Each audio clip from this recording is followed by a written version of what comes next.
it's okay to let go. You're not alone, stand your ground, take it slow. The way you've been shown, trust yourself, you to get through.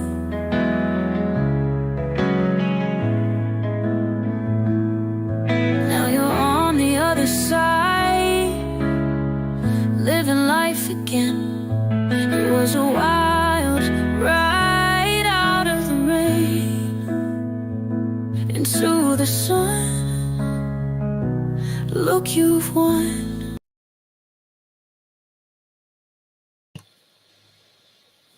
Hello, hello, hello. Welcome, welcome, welcome.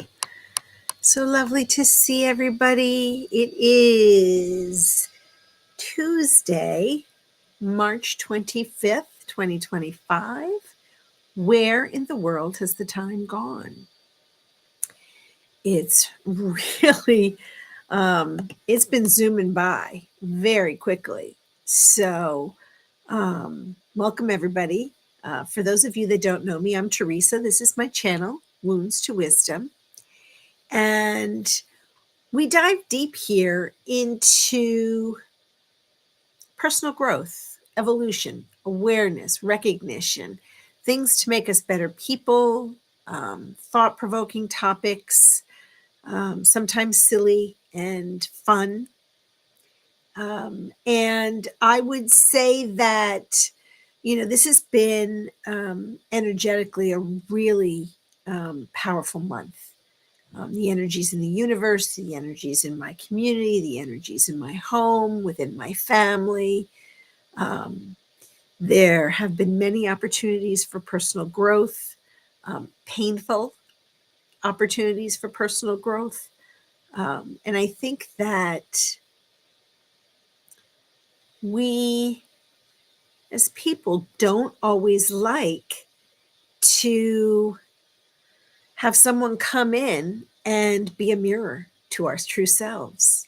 So that's kind of what we talk about here. And today we're going to be talking about shutting the front door with some information. Millie, thank you for being here. Hello, hello.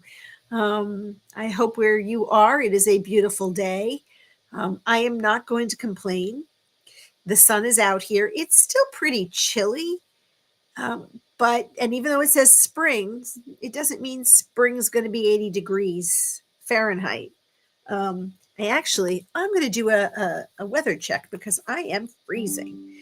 So we are at, here in my neck of the woods, they say 47 degrees, but it feels like 38 degrees. Let me just tell you, poppycock.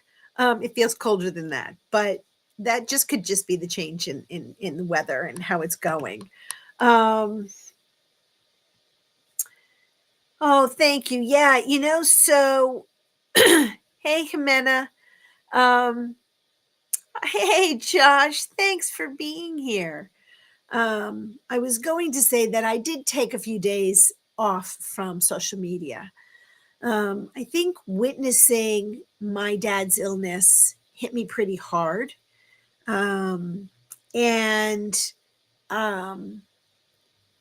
Sometimes there aren't the words that I can find within myself to navigate this experience. And part of the reason that I named this today, Shut the Front Door, is because one of the things that I've experienced that I would imagine many people experience is we are our own worst enemies, right? When it comes to personal growth and awareness and evolution, I think that it's easier to stifle our personal growth because the work to change and the work to evolve and the work, it's a lot. And I think, energetically right now, this week is really a hotbed of powerful energy. And I'm feeling it. My spidey senses are on high alert. it's funny because one of the things that I've learned actually on Josh's channel as well, Mr. Floyd's Universe, I'll get better at posting links eventually, guys. I'm going to copy what Victor does on his channel at the end. I'm going to have a scroll. I love that he does that. So I'm just going to check with him to see if he minds if I steal that idea from him for my favorite channels. So, sorry, I squirreled for a second and lost my train of thought. But so one of the things that, on Josh's channel the other day, I think it was yesterday, it's to be aware and to be mindful and discerning of all the energies that are popping up, the influences of other people and their predictions or experience or expertise of what's to come.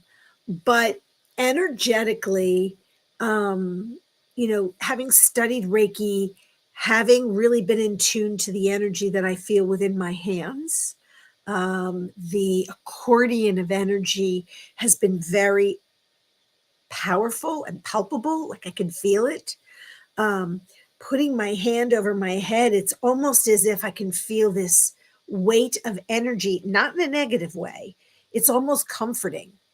I will be talking about tapping, you know, in the next, probably next month. So I have one more day in March. So I go live Tuesdays and Thursdays. So starting in April, I'm going to talk about tapping and how we can use tapping when we're in anxious situations or to relax our bodies and that kind of thing. But one of the things that I noticed, and I am guilty of this, I don't necessarily want to use those words. I'm really trying to be cautious of the words I use because in my Bible, can you see the 4 agreements? I think it's backwards on your screen. The 4 agreements, they talk about using your words impeccably. And then I've been rereading it. Don't take anything personally. Oh my freaking goodness. Shut the front door on that topic, because that's what I've done most of my life is I've taken it personally. Don't make assumptions, which is another thing that I think as humans we do. And then always do your best. And I think that, it's sort of a living testament on good behavior, but it's not so easy to put into practice. And in my discussions with a discussion with a friend of mine recently, and then on a YouTube channel, I will remember where I watched this, whose channel it was. It's escaping me at the moment. I'm having a little bit of a brain fart. We were talking about what does the utopian world look like for us as humanity? Like, what do we want? And I would pose this to you. What does it look like for you? All things being equal, regardless of the country you live in and the leadership, if you could write, 2 sentences about what you would want the world to look like in your universe, what would it look like? And just jot a couple of things down. And for those of you on the replay, please put it in the comments because I have a lot to say about this. And one of the things on this channel that I observed by this guy who I respect, I just can't remember his name at the moment. Greg, it'll come to me. It will come to me. I'm sorry. Do we really want everybody singing Kumbaya? No, I don't. So in my world, I believe we need to have differing opinions. I believe that debating topics and creating an environment to challenge us to think outside the box. If everybody is sipping the same Kool-Aid, and this happens in cults, right? You have a leader, and that leader tells you what to drink, when to drink it, how to drink it, why to drink it. And that's it. There's no discussion. You could say that children born into certain religions, you pray this way, you dress this way, you behave this way. Yes, Greg Braden, Millie, bless you, my child. Um, he's, he's one of those people that um, Greg Braden, he challenges my thought. I don't always agree with everything he says. And guess what? We don't have to. But in this world, especially, I was thinking about my religious background, brought up as a Catholic, what I wanted to aspire to and what my family really would have loved. Maybe not my parents, but my grandparents and some aunties. They loved the idea that I wanted to be a nun. Loved it, thought, it would be great. And I really wanted what I imagined the life of a nun being, but I was a little bit of a radical. And it was a little bit more, I was ahead of my time for sure. I was born in the 60s. So I really was about women's rights. And I don't know how, and that's where my intuition came in. I knew that I believed people had the right, all people, regardless of race or color, creed. I didn't know about sexuality at the time, so that never crossed my mind. And for me, sexuality was normalized because my Uncle Tom was always with Uncle Mike. I never knew them not together, and I never knew it not to be normal. My Aunt Bernadette was always with Aunt Louise. So as a child growing up, there was absolutely nothing wrong with two aunties and two uncles. Just never crossed my mind. And there was more wrong with getting pregnant out of wedlock than there was with that. Isn't that funny? And I think that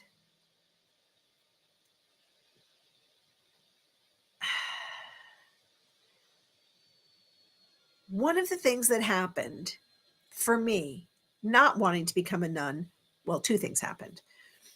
I was introduced to boys that were not family because I grew up with a large Italian family. They were all mostly boys.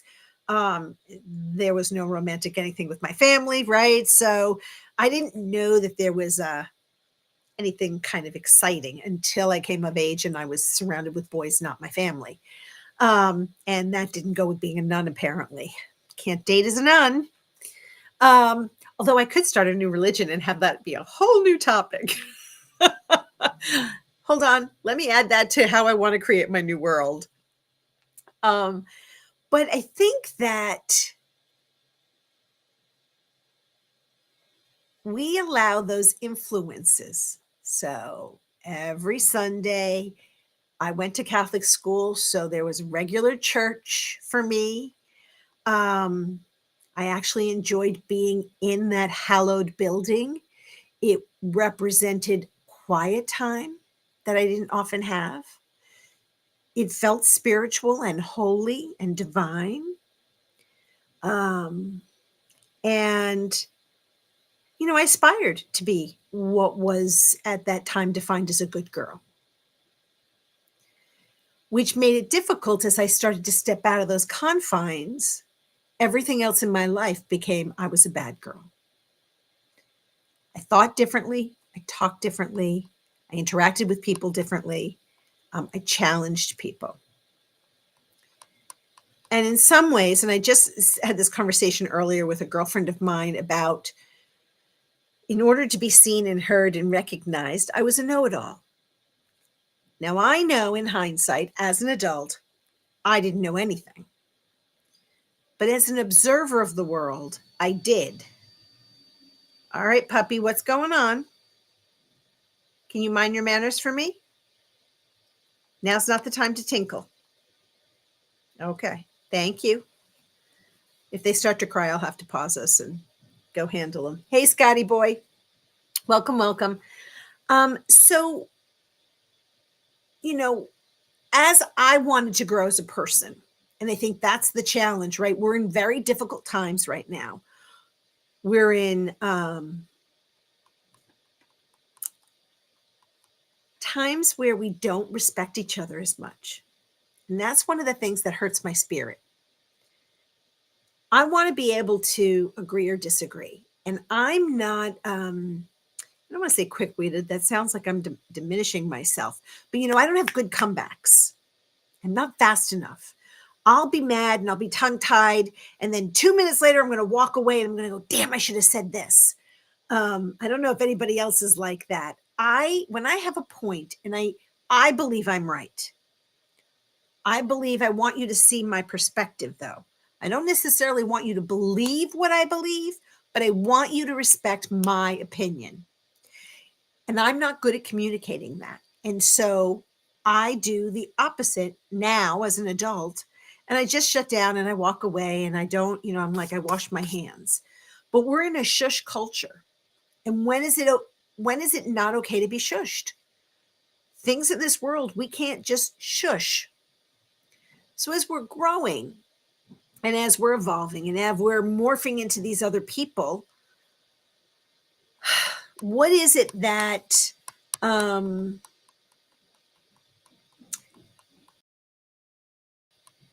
limits from growing, right? So these limiting beliefs, are they your thoughts and opinions, or are you being influenced by other people's thoughts and opinions? Are you more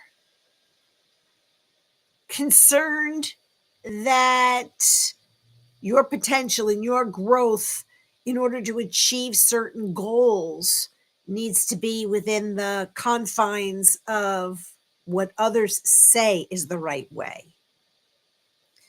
So, often what happens, this has been a mantra of mine for a long time. I'm not smart enough to succeed. I don't really deserve that kind of happiness because these are beliefs that came from somewhere else. But there is a reflection of truth in it about how I see myself and where does that come from? And so it's rooted in our past experiences in society or what they dictate as normal, maybe fears of standing out and being a radical, of having a thought on your own, right? Um, and then, how do we reshape? How do we tap into just our own self awareness and our own reflection and our own willingness to step outside of our comfort zone? And so, I've been struggling. And so that's why I asked you about what's your utopia? Because, I don't want us all to be sitting around, if the world imploded and the fairy godmother came in and she says, all right, abracadabra, we can have this kind of a world. I don't want a world free of conflict. I I think that to idealize that we limit again ourselves from having um, discourse and an opportunity for self growth. And I still think we can live in harmony. I still think that we can have a mutual respect for each other in this new world of whatever we want to create. But as an individual, how do I do that when I feel like I'm being stomped on or my ideas are being stomped on? Here's my baby boy. This is Luca. Um, and so, is perfection really real? And I don't think so. That's my personal opinion. Um, but what is it that, if you could envision for yourself, guys, just a couple of words, please, in the chat, what would it look like to you? And so I believe that, different opinions, they encourage us to have these exchange of ideas. There's not one way to grow a garden, right? I mean, I'm a gardener. I love to get my hands in the soil. I love to watch other YouTube channels on how they can create these gardens and what they make of these gardens and what compost they use. And I've saved every eggshell for the last 3 months and I've crushed them. I saved my coffee grinds. I saved my banana peels. They're all frozen. I'm going to, once I'm ready to get in the soil, I'm going to defrost and do all the things I have to do with them. And then there's other people that say, use your scraps. I can't always use food scraps in my neck of the woods because, there's a rat problem, there's critter problems. I don't need to encourage more critters within my small space because I'm still considered a remote city, but it's a little city enclave. But, there's multiple ways to grow a garden. Some people say you plant flowers and herbs along with the vegetables. They all work in conjunction with each other if you're planting the right things, and it discourages certain pests. So, but you do want the good bugs. Why is there always good and bad? But there is. So having diverse opinions, um, it helps us to problem solve, right? Don't you think? Can't disagreements add or create enlightenment? So I'm just going to jump into the chat.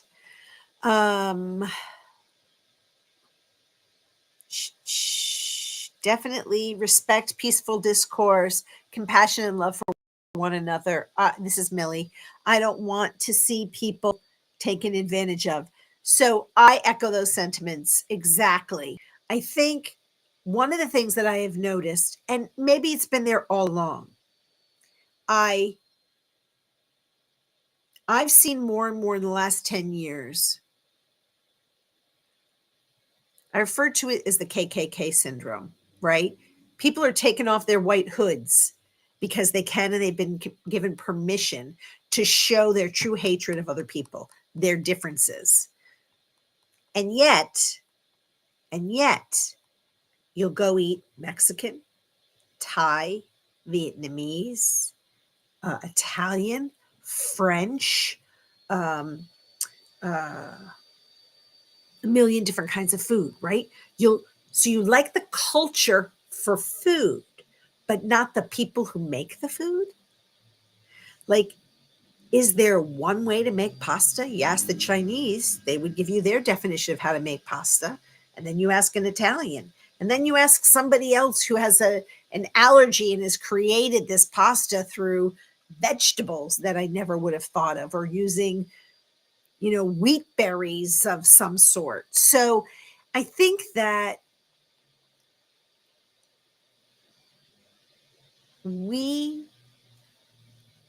I've struggled with this. I've struggled with this topic because, and that's one of the reasons why I wanted this channel. I haven't been able to find a community where having these conversations is okay. And why am I odd or different for wanting to say, well, this is what I believe? But go ahead, explain to me what your belief is and why you believe it. And what are the benefits of that way of thinking, doing, being, seeing, whatever it is. And then when I want to have a conversation about that side of things, why is it I'm automatically wrong? I don't know what I'm talking about, and I don't get to have my opinion. Wow. Why is it my rights as a woman are no longer valued or valuable in society? And, we can say that that's not happening. It is happening in the United States right now. It's happening to a lot of people. I'm a person who's on disability and Medicare. My rights are going to be taken away. How do I survive? How do I move forward? That's scary for me. And yet there's a community that has gathered around me that won't let me fall. That doesn't mean that they're going to pay my rent and my bills, but they're not going to let me fall. So what's Scotty saying? The more minds working on a common solution or to or to a new idea is always a better approach. Yeah, in your opinion. So yes, and I agree with that. Different views on a similar goal, and there's not. We always say, right? There's my way, your way, and somewhere in the middle is the truth. And I do believe that. I believe that for me to evolve and for me to reach a higher consciousness, and that's what I want to do. I know people don't always gel with that and they don't get what I mean by that. And I used to feel like I had to explain it. I don't have to explain that. I know that I'm using a very small percentage of my brain and that I want to tap into more of that. And that consciousness could lead me to more seeing and knowing and being. I believe this. You don't have to believe it. I'm not asking you to follow me like the Pied Piper. I want to be able to explain or not explain, explore the other ways of seeing the world. I believe, and this is part of the laws, the universal laws of the universe. This month, we've been talking about the law of correspondence. So that's as above, so below, as within, so without. And so for me, what does that really mean? In a way, it's sort of a utopia too. It suggests that there's a harmony in relationships between everything that exists, the ant in the ground and the human on the earth. There is a harmony. And there is a relationship. So if we're peeing on the earth and we're not giving it an opportunity to have its nutrition restored, aren't we guilty? I'm sorry, guys, I have to cough a second.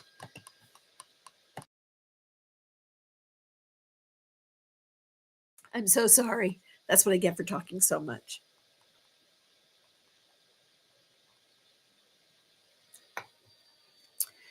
Let me just take a minute to tap into the chat. Compassion. We need compassion to listen to each other. This is Josh. If we listen to each other, we can come to a common energy. It sounds so simple, doesn't it? I believe that. And Millie, I know you just need to hang out with people that are more open minded. There isn't always that opportunity in a physical space that I'm in to do that. I am very much the odd duck out. I don't mind being the odd duck. I actually think there's an advantage to being the odd duck. And all of a sudden, in the last, I don't know, the last week, and it's really hyped up. More and more people are just regurgitating their life to me like I'm Mother Confessor. So I definitely know that being um, different isn't a bad thing. And marching to the beat of our own drum isn't isn't bad anymore. It used to be. Hey, Hockeytown John. Hello, hello, hello. Welcome. Um, shamans pee and spit on the earth all the time, and it's not viewed as bad. Oh, 100%. So what I meant by peeing on the earth is us polluting it. Um, we so this probably isn't going to be politically correct, but we've stolen from Native Americans, the indigenous people of this United States and many other countries, I think Canada as well, and Mexico. You had people that lived in harmony with the earth. They took what they needed. It fed their community, it clothed their community. Yes, odd ducks unite. Whoop, whoop. Um, so, and again, that's not necessarily a utopia, right? And it's not a commune, it was a community. And everyone had their um, roles and and their place in that society.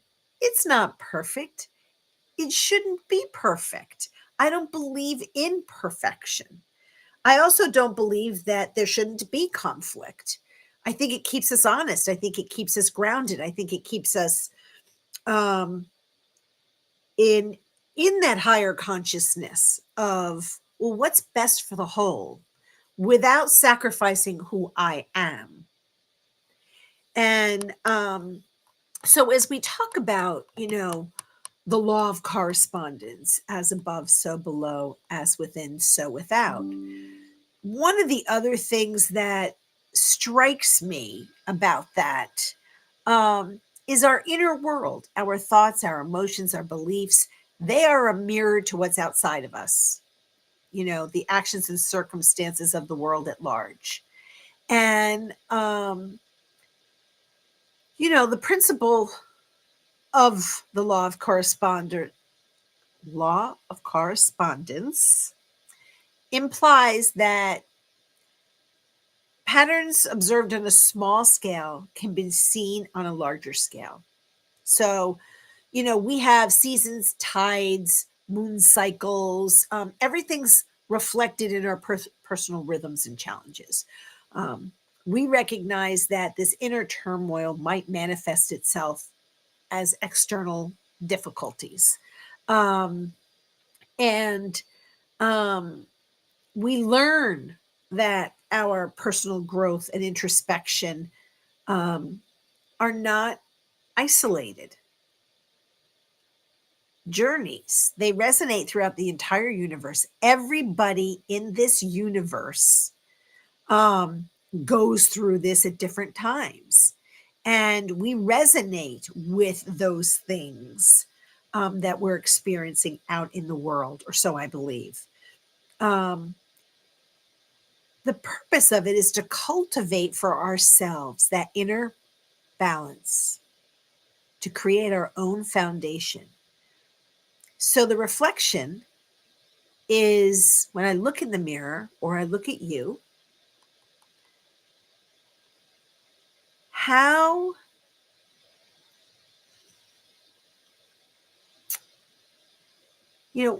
how do we see the truth of ourselves?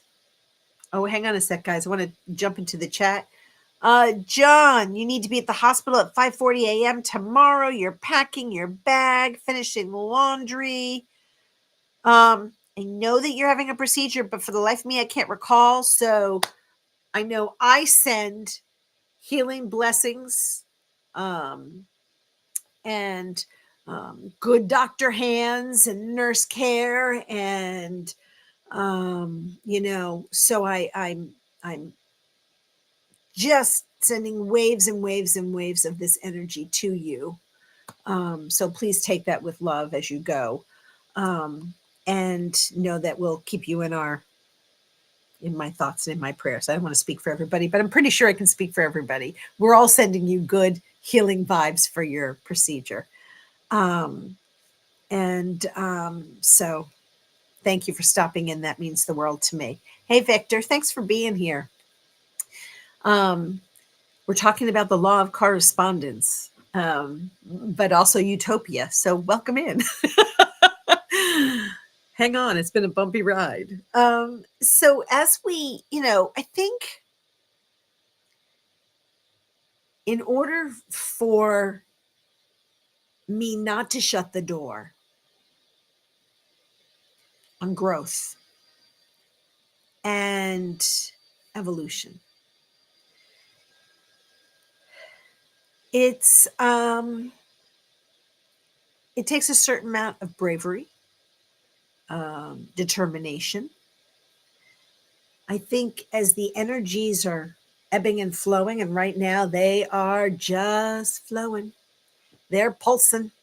There's this huge vibration that's happening in our cosmos, and I think it's smacking a lot of us upside the head. And I know my dogs are banana cakes. They are feeling the energy in the universe, and they're not sleeping either. So, hey, Eric, welcome in. Thanks for coming.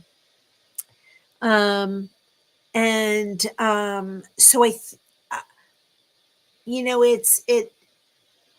it takes, I'm trying to find the right words, guys. I've been scrolling a lot lately. But it takes that self-love and that self-determination to respect and have value in what I feel and what I sense. And growing sometimes means there's change. Well, it always means change. But what I mean by change is not all the people that are in your life will remain in your life. And that doesn't mean there's hate or anger or what have you towards a person. But I do believe that we grow apart and that sometimes we just come into each other's lives for a period of time. And that's a hard lesson because, you know, you I don't want to hurt people's feelings, but I don't necessarily walk the same path as other people. And if they can't honor and respect me and my journey, that does mean that I have to walk a different path. So if I'm going right and they're going left, we're not going to merge back together. I don't mind being a landing pad for people. Um, and I love the discourse and I love being a resource for people. But there is something that can be excessive. I'm not here for as a dumping ground. And energetically, I have to put this bubble around myself to protect me from other energies, especially these vampiric energies where people just want to suck the life out of you. Gimme, gimme, gimme, gimme. Um, oh, you want something from me? Oh, I'm sorry, I can't. And they slam the door on you. So it's time. And that, for me, that's always been a conflict because going back to the initial Catholicism, I am supposed to just take it. I'm supposed to be a good girl. I'm supposed to be the person that, do unto others as you want to have done unto you. Well, yeah, but what's the reverse of that, people? When is it good enough? Why am I left out in the cold? Why don't I get to be valued and important and respected and reciprocated? And that's the journey. And I have faith. I don't, this isn't probably the day to get into it. I'd love to create a round table of some of you all smart YouTubers with me to talk about what does faith really mean.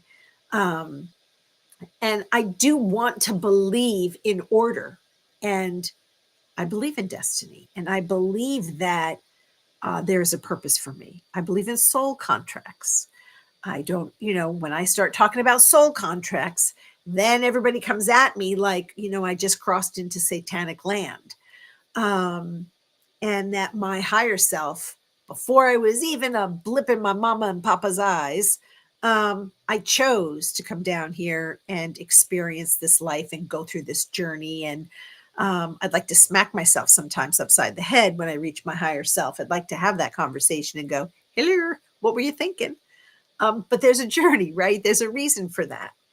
And I think that creating boundaries, as Scotty said, is great if people adhere to the boundaries, right? It's kind of like building a wall. People are going to get around the wall. And so you have to sometimes have a very hard no. You can't walk on me anymore. I may or may not love you, but I like you. You're in my life, so you're there for a reason. So I may love you, but I am not your doormat. I may love you, but I am beautiful in this body as I am. And recently, okay, so we're going to be vulnerable. So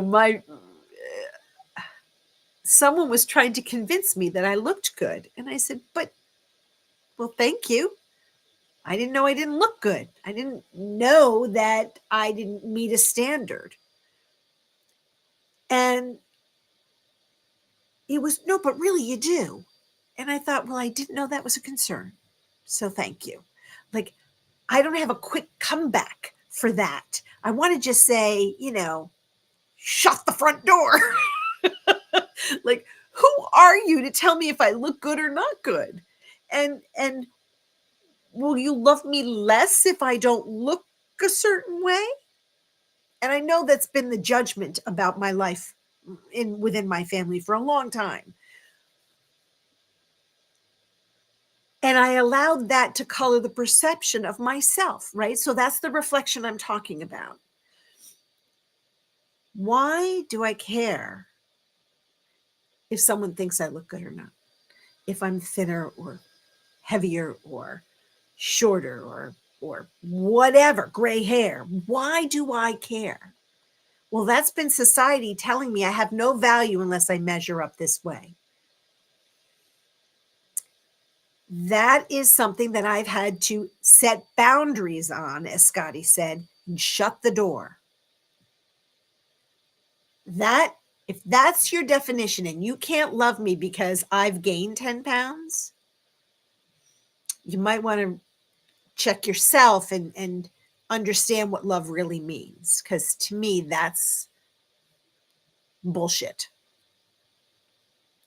Um, one of the things that I could be a supermodel, have a terrible accident, and then it's scarred. Am I no longer lovable? What the hell does that mean? And so, as we're evolving, and that's where this lesson comes through, I'm exploring Reiki and energy work and healing and hypnosis and meditation and mindfulness, community. And these are all things that are antithetical to the world I came from. And there's a problem with it. It doesn't mesh with how people see me. And I have to be okay with that.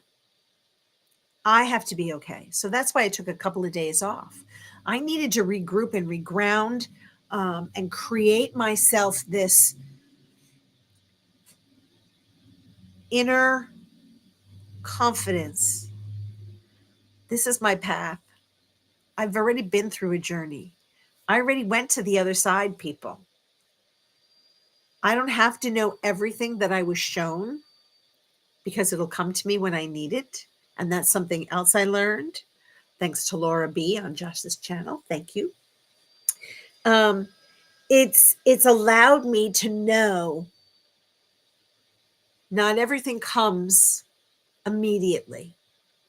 And what does enlightenment truly mean? And it's funny because I just finished watching a documentary. I guess you'd call it a documentary on Buddhism and Siddhartha and his evolution, right? A very wealthy, affluent boy who his father didn't want him to see the negative of the world, so he was kept within this small enclave. And then he went out there and basically obliterated his body in order to achieve enlightenment when it was within him all the time.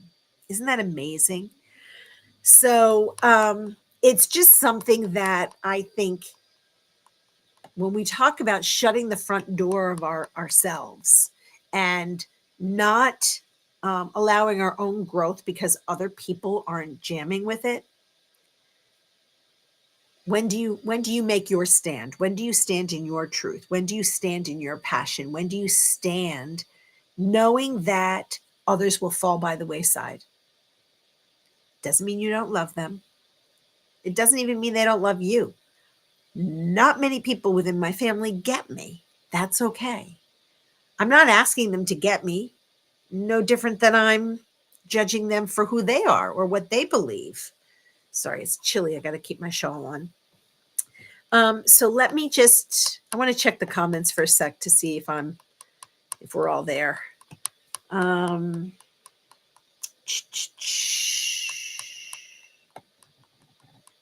I see something from Jimena. Where are you? Oh, Indigo. Hi. Nice to see you. So you're saying we are fated to learn the lessons along our path. It's why we're in this life path to begin with. And I would agree with that. And Victor says, I'd like to say unconditional love does not mean unconditional tolerance. Amen, brother. And then the important thing about boundaries is to stick to boundaries, and that's hard. It really is. And I've really had to stand in my truth. And I do it the best I can with love and compassion, um, understanding to the best of my ability. Um, and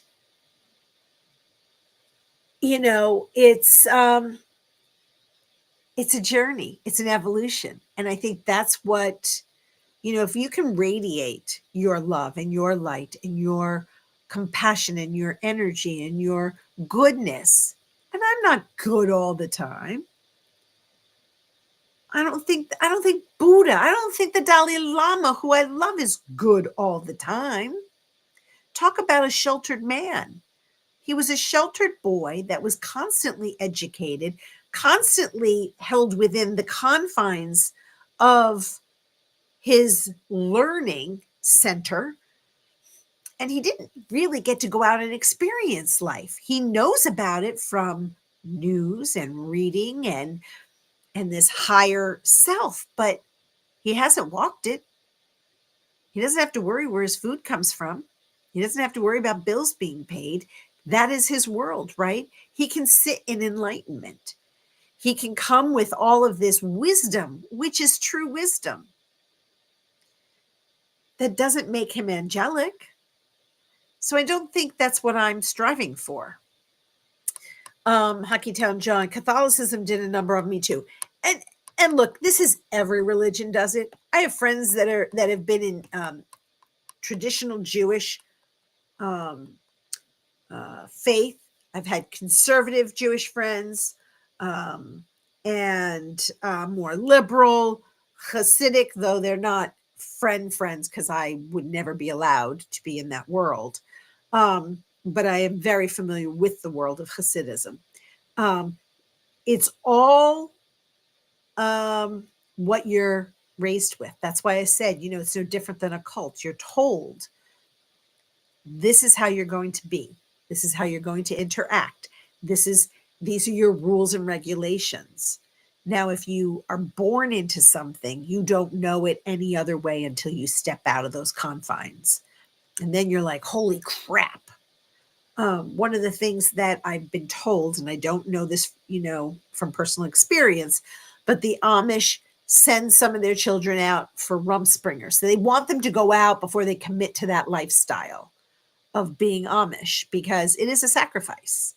And so what happens to that person? How many go back? And I'd be very curious how many people go back to being within their enclave, right? Because it's safe there and you know the rules and you know how to play the game and you know how to be. And when you step out of that, whoo, you're on a roller coaster. Millie says, does everyone see the rainbow to the right of the screen? Oh, oh, that's funny. I haven't seen the rainbow. You mean over here? I have the sunset hits this part of the room really beautifully. Millie's a recovering Catholic as well. And so, when I was talking earlier about faith and God, I actually believe that there is this divineness. I don't know what it is. I don't need to categorize it. I don't need to say that it's shoot, it could be the Pleiadians for all I know. How do I know what God is? How do I know what this inner light is? But I believe that there is God within each of us, a divineness within each of us, if that's what you want to call God. So it is what it is, right? I think there's a blessing to having faith. I think there's a blessing to having rules and regulations, sort of having a guideline of a modicum of respect for each other. So another one, Jimena, I was a Catholic too. Yeah. And then you left after a priest, I'm sorry. That just sucks. Um, that was not my experience, but there were people within my family that have had priestly encounters that I believe that those individuals will get their karmic justice. And I have to believe that. To me, that's the greatest sin of all. Someone who purports to be one of God and in tune with God and then betrays that light and that love. Mm. And that's something I struggle with, right? You know, if you get me on a different day, I'm going to rant and rave and want that person to writhe in pain and suffer. And I'm like, okay, come back. Where's your Dalai Lama? Where's your love and light? Um, love and light doesn't mean that you don't have to be angry. You don't get angry. And that there aren't injustices in the world. And I do want people to pay for their cruelty. But am I going to mete out that justice? Am I going to be the one that pulls the lever?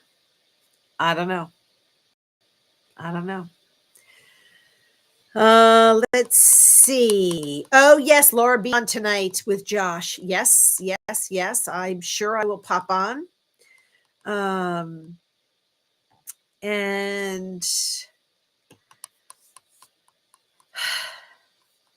Indigo says, I have just resorted boundaries within myself.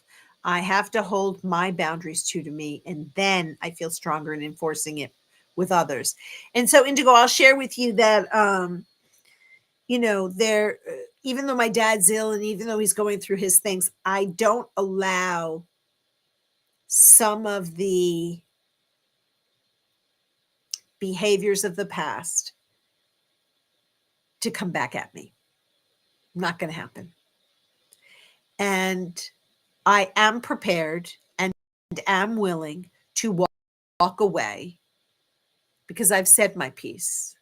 So I hope he doesn't die tomorrow, but dies tomorrow. I'm at peace with my relationship and where I stand. And that's it.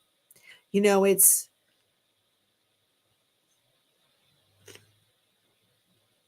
think that's what all I want to say right now. There is going to be a time that I talk about abuse and verbal abuse and boundary breaking and that kind of stuff, but that's not for today. And those are more in-depth conversation. I will say that the person,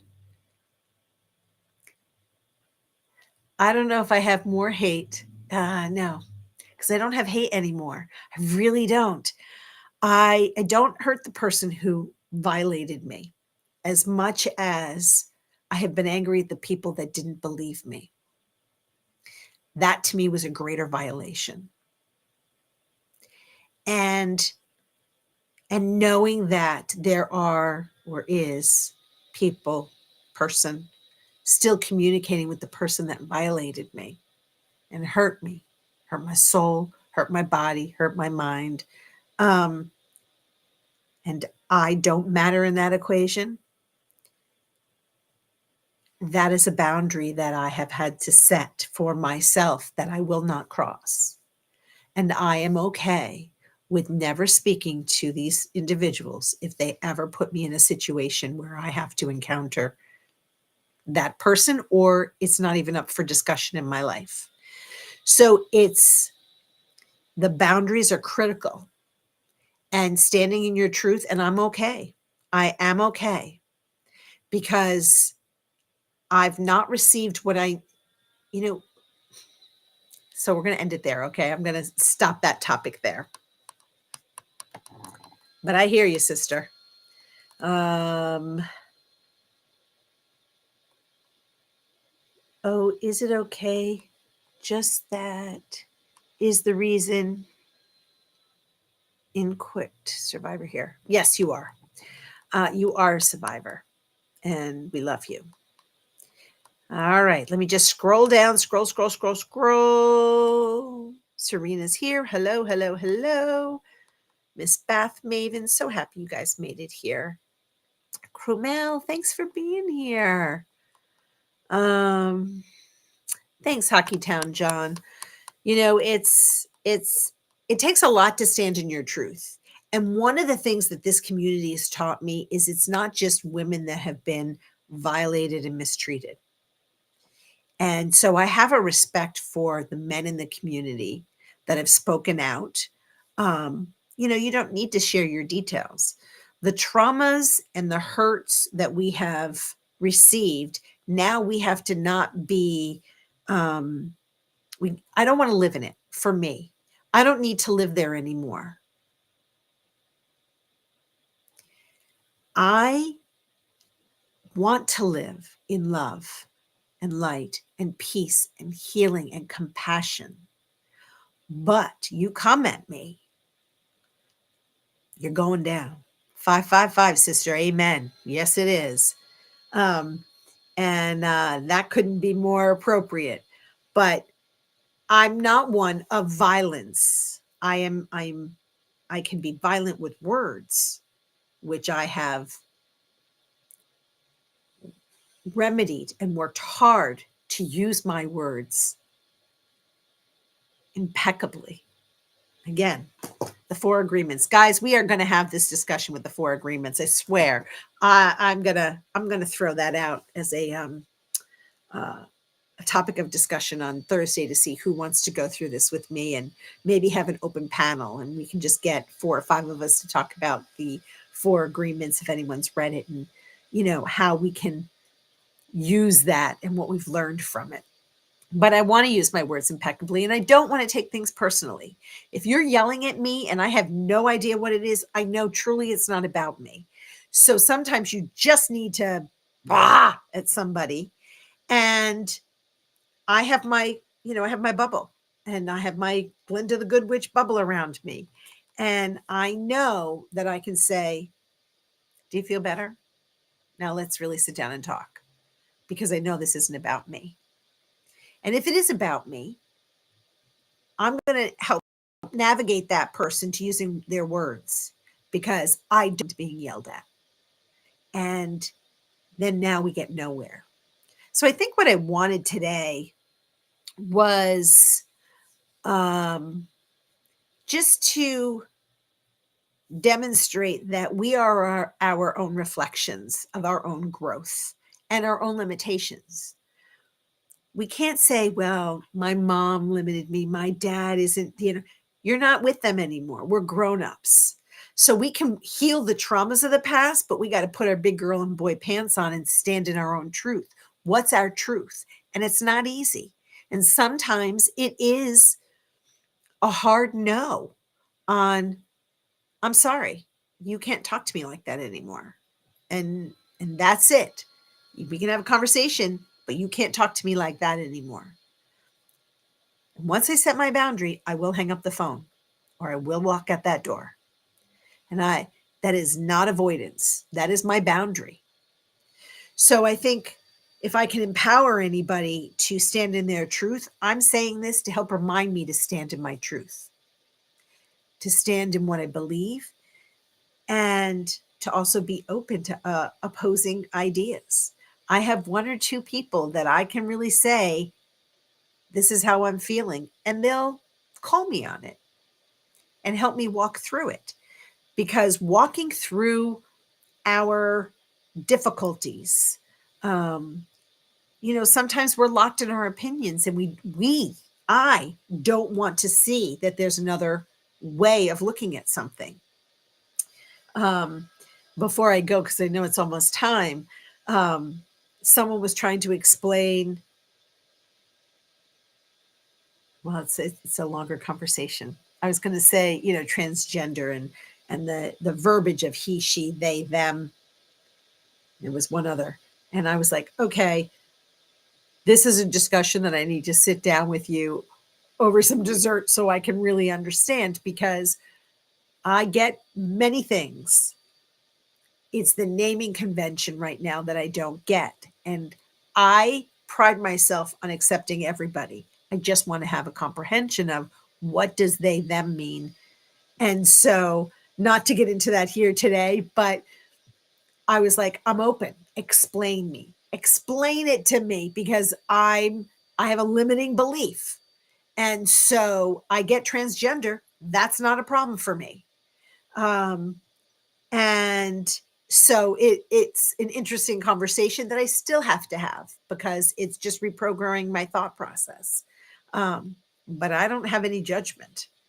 But when you're 61 and you've been calling someone Miss or Mr., Mrs., Mr., or Sir, and now that's not language that is accepted in with the young people, I need to understand and I need to be a better human so that someone feels like they're being seen and heard. So anyway. Oh, hey, Ben.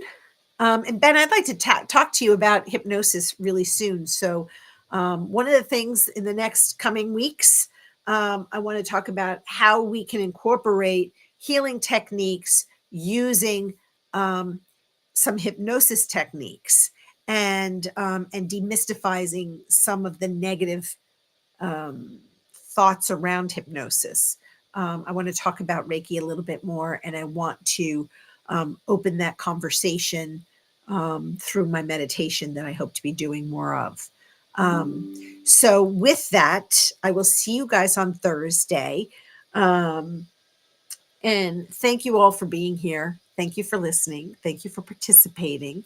If I missed anybody in the chat, I'm truly sorry. Thank you all for being here. I send you with many blessings of love, of light, of healing, of compassion, of joy, of laughter, sprinkled with giggles, and much laughter. Much, much, much laughter. Here we go. We're checking.